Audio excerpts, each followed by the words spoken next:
아.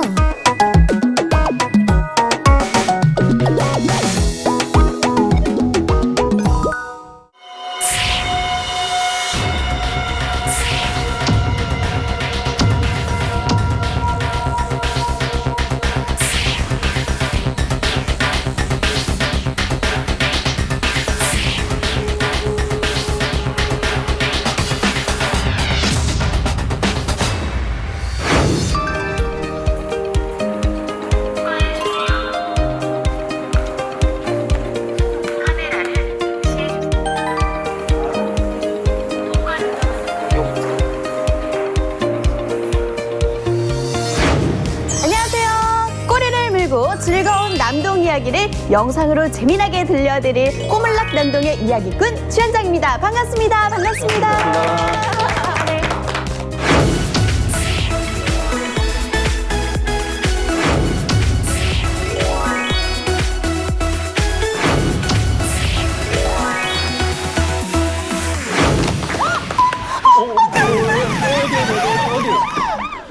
놀라셨죠? 아이고, 놀랐어요. 많이 놀라셨죠? 예. 제 반려견 괜찮았나요? 자, 여러분. 이렇듯 불은요, 우리가 예측하지 못할 때 갑작스럽게 우리의 삶을 덮치게 됩니다. 때는 2017년 3월 18일 새벽 1시 36분. 불이 난 거는 주말 새벽이었는데요. 아무도 없는 한밤중이었습니다. 금요일에서 토요일로 넘어가는 이제 그런 시간이었고요. 새벽 시간이었습니다. 토요일 장사를, 주말 장사를 할 욕심에 상인들이 각자 개인 수조에 아주 물건을 가득히 많이 채워놓고 있었을 때였어요. 왜 그러냐면 그때 당시만 해도 이렇게 뭐 요즘은 코로나로 조금 이렇게 제한이 되고 하지만 그 당시에는 전국에서 손님들이 많이 찾아주시는 시장이었습니다. 불이 꺼져 있는 어두컴컴한 방. 저기 어시장 좌판 한 구석에서 불이 팔팔 치솟습니다. 이 거대한 불줄기가 점점점 커지고 계속해서 옆에 좌판, 옆에 가게로 계속해서 옮겨 붙습니다.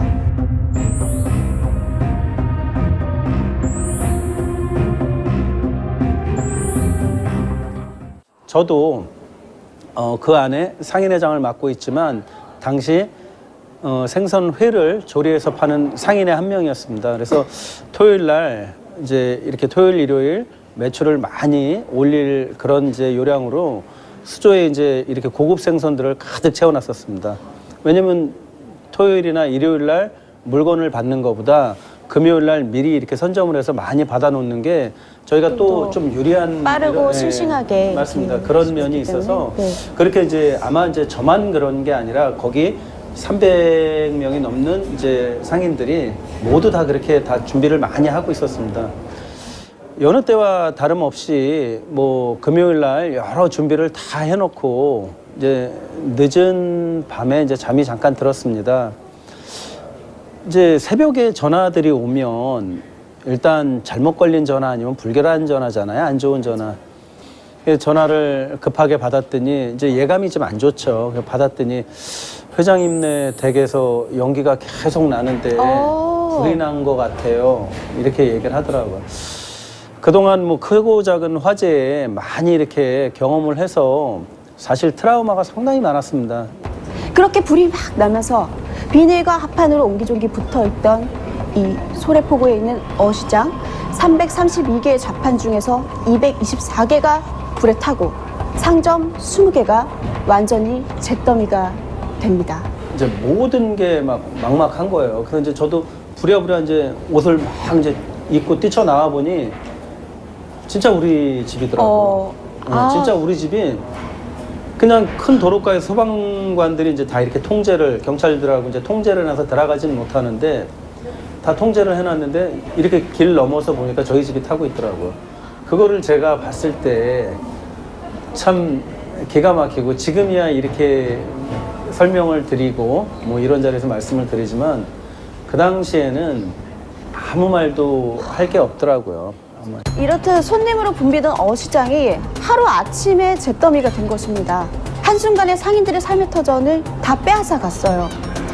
아유, 주말인데 이제 나 어떻게 다 탔어요. 먹고 살아야 되나. 아이고. 그런 말 있죠. 불났는데 나 숟가락 하나 못 들고 나왔다고. 딱 그 표현이 지금 딱 맞더라고. 모든 게 다 한순간에 그냥 몇 시간 사이에 다 없어져 버린 거예요. 우리의 미래도 없어지고 그건 완전 절망이죠. 그 당시에 또 근데 제가 상인회장이라는 중책을 맡고 있다 보니까 제가 가장 피해를 많이 입었지만 저만 살겠다고 할 수 있는 입장이 아니었었어요. 더욱 기가 막혔던 거는요. 이미 이전에도 어시장에 아까 말씀하셨다시피 화재가 2건이나 발생을 했었다는 겁니다.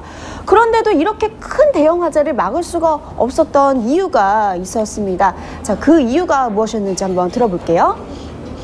그 전부 다 비닐이었었고, 그다음에 또 전선은 어지럽게 넓혀 있었고, 또 거기에 또 스프링클러도 없었고, 또 이것이 또 화재가 날 때가 사람이 있었으면은 소화기가 몇 개 있었지만은 그 당시에는 또 새벽에 있었고, 그쵸. 사람도 없었고, 초기 진압을 못했어요. 그리고 저도 그 옆에 이제 그 집이 가까운데 제가 5시 정도에 이제 그 불났다해서 나와 봤는데 그때 당시 또 상황이 바람이 또 그 어시장이 또 바닷가잖아요. 또 바람이 또 셌었어요. 그렇죠. 그러니까 바람을 타면서 삽시간에 그렇게 붙어서 저는 그때 당시에 거기가 전부 다 불날 줄 알았어요. 그 정도로 아주 굉장히 그 상황이 컸었고 네. 또 소방차가 무지하게 많이 왔었는데 네. 그 어시장을 못 들어가는 거예요. 좁아서요? 예, 예. 아, 하필이면 그러니까 또. 그 대로에서 이렇게 불 꺼야 되고 그러니까 여러 가지 상황이 대형 화재가 날 수밖에 없는 그런 아주 취약한 구조였다고 이렇게 말씀드리겠습니다.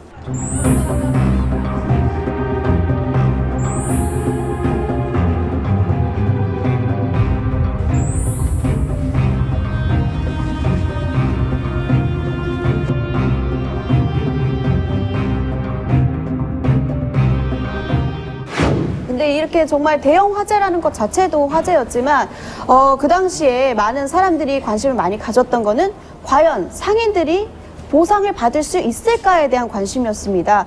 그 당시 이제 언론들을 살펴보기만 해도요, 이 보상이 어떻게 되는지에 대한 기사들이 많이 떴었습니다.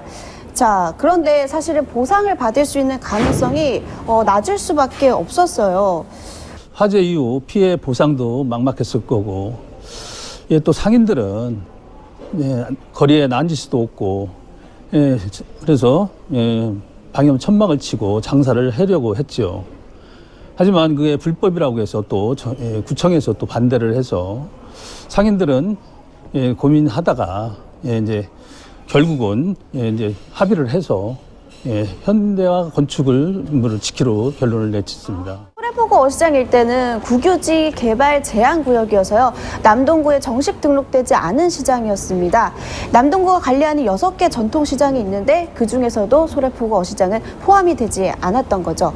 건축법상으로 봤을 때도요. 비닐 천막 형태의 무허가 가건물이기 때문에 화재보험 가입되기도 힘들었습니다. 그래서 화재보험금은 사실상 받지 못하고 상인들이 거리로 나가게 되었어요. 남동구에서는 이러한 상인들을 위해서 소래포구 어시장에 대한 현대화 사업을 구상을 하게 되었습니다. 이렇게 소래포구 어시장이 좌판이 아닌 안전한 현대화 건물로 지어지게 된 거죠. 예, 가장 먼저는 거기에 종사했던 예, 상인들이 예, 제일 많이 걱정이 됐고요. 그리고 누구보다도 다 한 가정의 가장이고 부모이고 자식인데 참 너무나 걱정이 많이 돼서 어시장을 가끔 찾아가고 그랬었습니다. 그날 그 화재를 제가 목격을 했기 때문에 네. 불만 났다면은 걱정이 앞서요. 많은 분들이 삶의 일터를 잃고 모든 것이 없어지지 않습니까? 그래서 네. 이게 앞으로 조심을 많이 해야 되겠다. 그리고 그 또 준비도 철저히 해서 불이 안 나도록 해야 되겠다 이런 생각을 하고 있습니다.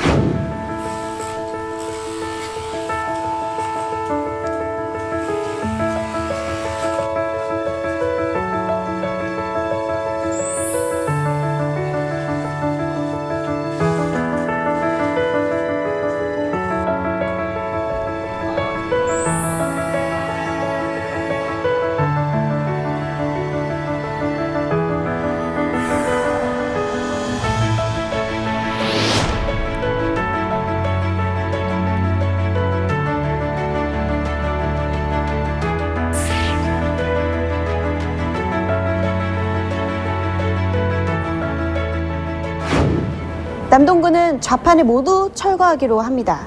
그리고 현대화 사업을 시작을 하게 됐습니다. 그런데 문제는 상인들이 장사를 할 수 있는 공간이 없다는 거였습니다. 그래서 남동구가 이런 제안을 해요. 해오름 공원에서 상인들의 임시 어시장을 열어보자. 그러고 장사를 한번 해보자라는 걸 제안을 했는데요. 여기서 또다시 문제가 터집니다. 해오름 공원의 주인은 시민의 것이죠. 그래서 공원을 이용하는 시민들의 동의가 필요했고 또 그에 따른 환경 대책도 강구를 해야 했었습니다. 당시에는 그 많은 상인들이 공사가 너무 늦어지니까 정부 요구를 많이 했습니다. 결국에 상인들은 이 과정을 기다리지 못해서 다시 불법으로 임시 어시장을 세우기에 이릅니다. 주변 아파트 단지로부터 굉장히 민원이 많이 들어왔고요. 현대화 사업에도 차질이 많이 빚어집니다. 이렇게 이야기를 하게 되니까 마치 이 이야기들이 굉장히 쉽게 후루룩 이루어진 것 같죠, 여러분? 근데 아닙니다. 화재는 3월 18일에 일어났고요. 해오름 공원에 임시 어시장을 열게 해주겠다는 정부는 2017년 겨울이 올 때까지도 답을 주지를 못했습니다. 그래서 살 길이 막막했기 때문에 상인들이 이 주민들의 민원에도 불구하고 불법으로 임시 어시장을 열 수밖에 없었던 겁니다. 결국에는 이 임시 어시장조차 철거가 되었습니다. 기획재정부의 승인이 떨어짐에 따라서 토지도 매각이 됐어요. 결국은 너무 이제 급하니까 네네. 그 해오름 공원에다가 임시 어시장을 설치합니다.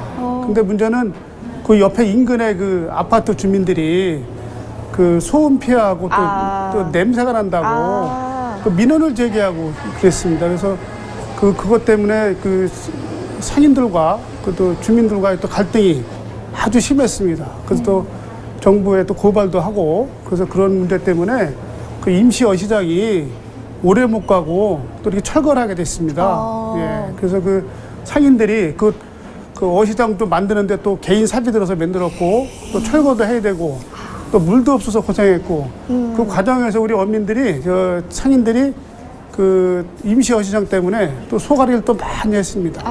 자, 결국 남동구는요. 문화재청과 합의를 하고 기부 체납 방식으로 건물을 올리기로 합의를 하게 됩니다. 그리고 2018년 3월 자판을 철거를 하고 어시장 현대화 사업을 시작을 합니다.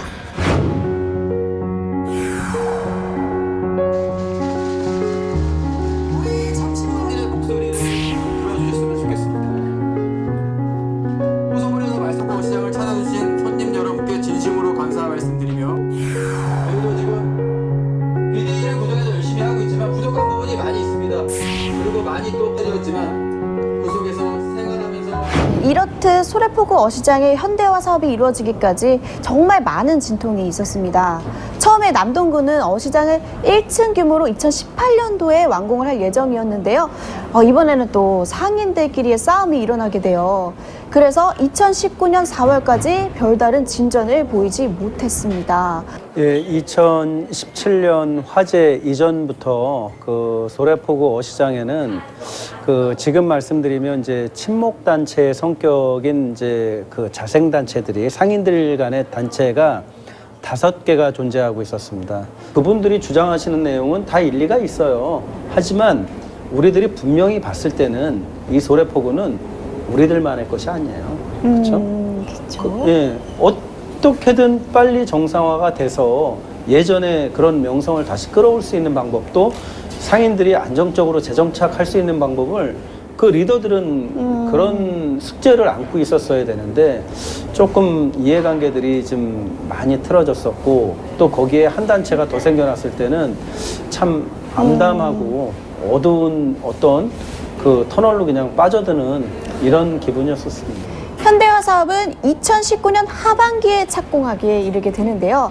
그렇게 2020년 완공을 목표로 이제 추진을 하고 있었지만 공사 비용이 또 상인들의 예상을 넘어섰고 공사 환경도 좋지가 않아서 계속 미뤄질 수밖에 없었습니다.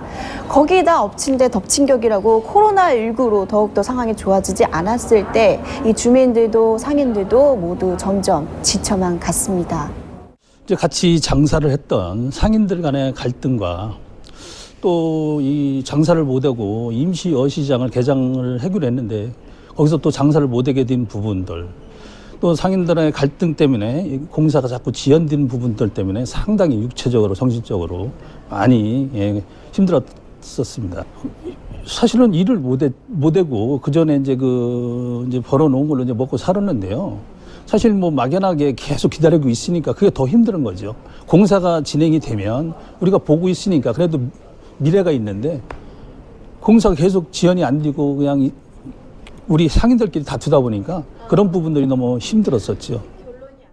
결국 2020년 11월 완공을 목표로 달렸던 공사는 2020년 12월이 되어서야 부분 개장을 하게 되었습니다.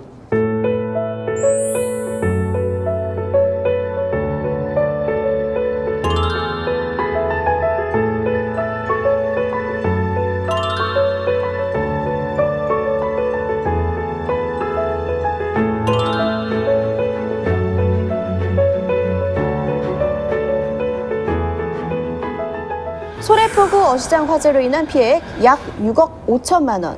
이거는 소방서에서 추산한 기록이고요. 실제적인 피해액은 훨씬 더 컸습니다. 224곳의 자판과 20곳의 상점이 장사를 하지 못한 채 고스란히 입었을 잠재적 피해가 어마어마했었을 테니까요. 가장 큰 화재가 이제 그 당시에 발생을 했던 거죠. 거의 절반 이상의 상점이 다 3분의 탄다고. 2죠. 3분의 2고 네. 그때 당시 소방서 추산으로는 아마 6억 7억대를 말씀을 하시는데 그 6억 7억대는 훨씬 넘죠. 그쵸. 이렇게 킹크랩, 뭐 럽스타 이런 거와 뭐 이렇게 생선, 고가 생선들만 따져도 아마 그 가격은 충분히 넘어가는 거고요. 나름대로 불법이지만 그 안에 시설을 해놨든 개별로 이렇게 시설을 좀씩 만들어 놓고 수조라든지 뭐 이런 편의 시설을 만들어 놨든 뭐 이런 비용들까지 다 합치면 거의 뭐 몇십억은 될 거라고 됩니다. 아직은 부분 개장이지만 어시장이 현대화 사업으로 장사를 시작하게 됐고요. 소래포구에서 시작해서 인천 대공원까지 있는 관광벨트 관련 사업 계획도 나오고 있습니다. 현재 새우타워는 많은 사람들의 입소문을 타고 남동구의 랜드마크로 떠오르고 있는데요. 낮에는 소래포구의 아름다운 모습을, 밤에는 조명으로 아름답게 빛나는 새우의 모습으로 관광객을 맞이하고 있습니다. 자, 소래포구 어시장, 남동구에 있어서 어떤 곳인가요? 네. 그 사람이 이렇게 즐거우면 콧노래가 나온다 그러잖아요. 그렇죠. 저는 소래포구 어시장을 표현할 때 랄랄라 이렇게 표현. 랄랄라. 예. 소래포구 어시장은 랄랄라다. 예, 즐거운 마음에 콧노래가 나오는 것 같습니다. 그 이제 이유는 일단 뭐 먹거리가 풍부하게 많이 돼 있잖아요. 소래포구 하면 먹거리, 볼거리, 즐길 거리가 다 구비되어 있는 그런 어떤 지역이다. 그래서 가면 콧노래가 절로 나온다. 대형 화재로 아픔을 겪었던 소래포구 어시장이었지만 이젠 어제의 아픔을 딛고 새롭게 앞으로 나아가고 있습니다. 새우타워와 함께 관광벨트로 이어진 소래포구의 달라진 모습 앞으로 더욱 기대하겠습니다. 소래라는 지역이 사실은 이쪽 포구를 중심으로 해서 오랜 동안 이렇게 어업의 어떤 이제 전진 기지 뭐 이렇게 뭐 도움을 주는 이런 지역이었었는데 배후단지로서의 역할은 하긴 했는데 그동안 계속 낙후돼서 정비가 전혀 되지 않았습니다. 어시장도 그런 어떤 그런 그 사람이 계속 몰리고 또 법적인 그런 틀에서 자꾸 벗어나고 하다 보니까 이런 화재가 계속 났었는데 요번에 시장은 이제 그나마도 현대화를 통해서 이제 화재 위험이 많이 감소했지만 그 시장을 뒤쪽으로 조금만 들어가 보면 아직도 미비한 곳이 많습니다. 그런 곳에서 아직도 크고 작은 이렇게 화재 사건들이 자주 발생이 되고요. 그것들도 빨리 어떤 법적인 틀 안에 들어가서 재정비가 돼야 이제 안전한 이제 소래포구가 될 것이라고 생각이 듭니다. 소래포구가 몇 번의 큰 불이 있었습니다. 네, 근데 그때마다 참 별 개선이 안 되고 이렇게 이제 됐는데 그나마 이번에 다행히도 현대화 어시장이 개장이 돼서 참 많이 우리 남동구가 많이 관광 명소로 탈바꿈한 것 같아요. 소래포구는 예전부터 그 생태공원이 있고 또 소래철교가 있습니다. 또 그 옆에 또 철도 박물관도 있고 또 장도 포대기도 있고 신구가 조화된 데인데 또 우리 동네에 또 새우타워가 또 생겼습니다. 그래서 수도권에 이렇게 역사와 전통이 있고 이런 곳이 없다고 저는 생각합니다. 앞으로 수도권에 많은 분들이 오셔서 소래포구를 즐겨 찾으셔서 또 맛있는 먹거리도 드시고 또 전통도 이렇게 보시면서 즐거운 여행을 하는 수도권 제1의 도시가 됐으면 좋겠습니다.